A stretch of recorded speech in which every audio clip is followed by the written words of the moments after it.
84 days reading ஜர்னியில் நம்ம 53வது பார்க்க போகிற புத்தகம் தனிமையின் 100 வருடங்கள். இந்த புத்தகம் மலையாள சிறுகதைகளோட மொழிபெயர்ப்பு தொகுப்பு.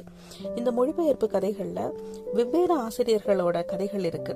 இந்த தொகுப்பில் நிறைய கதைகள் இருந்தாலும் எல்லா கதைகளுமே இனம், மொழி, பண்பாடு இது எல்லாமே கலந்து இருக்கிற உறவு முறைகளையும் அதுல இருக்கிற வெவ்வேறு சிக்கல்களையும் பற்றி நிறைய இடங்கள்ல பேசியிருக்கு. இந்த தொகுப்பை உருவாக்கியது தோப்பில் முகமது மீரான் அவர்கள். இந்த தொகுப்புல இருக்கிற வெவ்வேறு கதைகள் வெவ்வேறு விதமான பேக்ரவுண்ட்ல இருக்கிற ஆனா ஒரே இழையில பயணிக்கிற சில கதைகளை தொகுத்திருக்காரு. ரொம்ப அருமையான ஒரு சிறுகதை தொகுப்பு. மலையாள சிறுகதைகள் தமிழ்ல மொழிபெயர்க்கப்பட்டு இந்த மாதிரி இவ்வளோ அழகான ஒரு தொகுப்பா வந்திருக்கு அப்படின்றது ரொம்ப சந்தோஷமான விஷயம். ஏன்னா மலையாளம் நம்மளோட சகோதரி மொழி அப்படின்னு சொல்லி நம்ம சொல்லுவோம்ல, அந்த மாதிரி அதுல இருந்து இந்த சிறுகதைகளை தமிழில் படிக்கிறது அப்படின்றதே ரொம்ப ஒரு இனிமையான அனுபவம். அந்த அனுபவத்துக்காகவாவது எல்லாரும் கண்டிப்பாக படித்து பார்க்க வேண்டிய ரொம்ப அற்புதமான ஒரு சிறுகதை தொகுப்பு இந்த தொகுப்பு.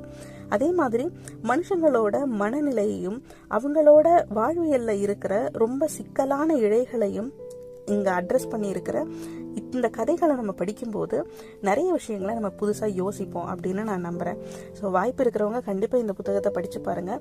நீங்கள் இந்த புத்தகம் வாங்கி படிக்கிறதுக்கான லிங்க் நான் உங்களுக்கு டிஸ்கிரிப்ஷனில் கொடுக்குறேன்.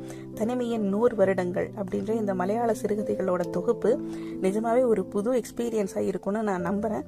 நன்றி.